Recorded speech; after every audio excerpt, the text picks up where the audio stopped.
C++ tutorial. Now my guess is that if you're watching this video, you probably already have a basic understanding of what C++ is. But for those of you guys who don't, C++ is a computer programming language. It's how you make computer programs, computer games. So if you're interested in making any of those, then congratulations, you're in the right spot. So before we just start opening any program and trying to write C++ code, I want to let you guys know that you need to download and install a few programs first. Now good news, all these programs are entirely free. But before we just go ahead and start installing them, let me tell you guys what they are and what they do. The first program that you're going to need is called an IDE. This is pretty much the program that allows us to write the code and run it. Aside from that, we need something called a compiler. Now a compiler is basically the thing that translates the code that something that computer programmers can understand to something computers can understand. So we're going to be typing code and it's going to be easy for us to read and understand what's going on, but in order to translate it to a bunch of ones and zeros that the computer can understand, we need that compiler. So with that being said, a lot of people download these separately. They download an IDE and then they download a compiler. But what I'm going to be doing is I'm going to be showing you guys a program that is going to allow you to download and install it all in one big shebang. So let's go ahead and open Google, and like I said, don't worry about paying for anything because this program is entirely free. So anyways, like I said, go ahead and open Google and type in CodeBlocks and go ahead and press enter. Now the first link that's going to pop up is probably going to be for codeblocks.org. So go ahead and click that, and this is the program that we're going to be downloading. So of course we need to find the download link. You can either click on this one on the left or this one on top, it doesn't matter. Go ahead and click on one of those and we see a couple options here. Download the binary release, download the source code, or retrieve source code from SVN. We're going to want to download the binary release. It's the easiest and most simple way to download this program, CodeBlocks. So go ahead and click download binary release and check it out. It gives us all these options. Now depending on what platform you're running, most of you guys will probably be running Windows. You're going to want to choose one of these options. But for those of you running Linux, and they also have a Mac version down here, you might want to choose these. But for most of us, we're going to be running this on a Windows machine. So you're saying, alright, now we have it narrowed down to two choices, CodeBlocks 10.05 setup or CodeBlocks 10.05 MINGW setup. What we want to do is we want to download this second one, the one that says MINGW. Now this version 10.05 may be different depending on when you're watching this tutorial and if they updated CodeBlocks, but make sure you get the one that says MINGW. The first one is the IDE, the second one MINGW. That MINGW means the compiler too. So when we download this, it's going to give us the IDE, and remember that's where we write the code, and the compiler as well. And remember, the compiler is the program we need so the computer can understand what we're doing. So go ahead and you can either download it from Barely OS or SourceForge.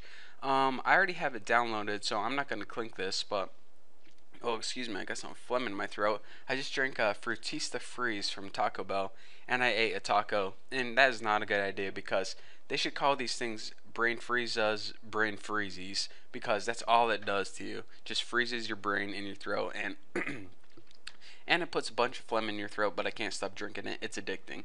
So anyways, go ahead and click this link from sourceforge.net and go ahead and save the file. And whenever you save it and open it, a wizard's gonna pop up and you just have to click next like 80 different times, and then you have CodeBlocks installed. So I already installed it, so I'm not gonna walk you guys through how to do that because it's really simple, and I'm not gonna act like you guys are dumb and you don't know how to install things on your computer. So anyways, once you have it installed, you have this program called CodeBlocks right here. Now you probably have it on your all programs. You might have it under CodeBlocks. What I like to do is right click it and just send it to desktop, and what that's going to do is it's going to give you a nice little icon on your desktop.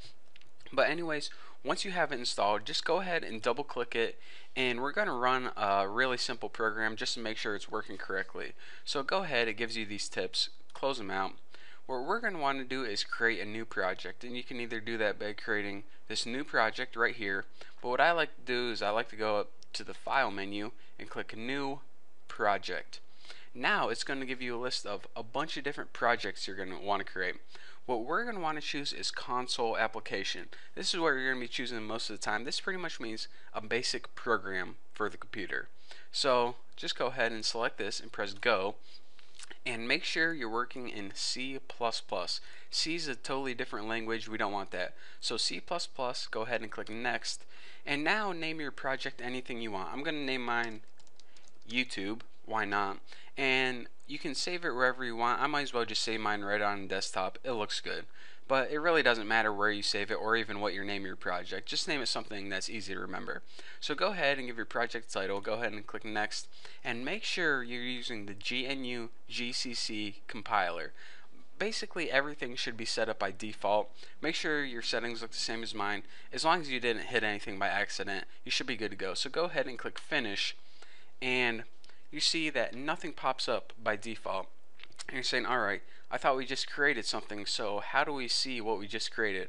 Actually, if you click this little plus sign next to sources, it shows you that all the files it created for you automatically. So go ahead and double click this main CPP, and it shows you, or in other words, it brings up the file that it created automatically. So this is actually the core basics of a very simple C++ program. We don't understand what anything means right now, but trust me, it's a very simple computer program that the only thing it does is it prints out hello world on the screen. So to make sure that everything is set up and running smoothly, let's go ahead and we need to do something called build and run this. Now I'm going to be talking about this later, but for now I just want to make sure that your computer is set up, you installed it and downloaded it properly. So go ahead and click this build and run icon right here. It's with the little gear and the little green triangle. So go ahead and click that, and it should, maybe flash a couple boxes, but basically a box should pop up that says hello world, and this is all that program is. Basically it prints out hello world on your screen. So if you build and run this and you get hello world, it means that you downloaded it, installed it, and set up your project successfully, so we are good to go.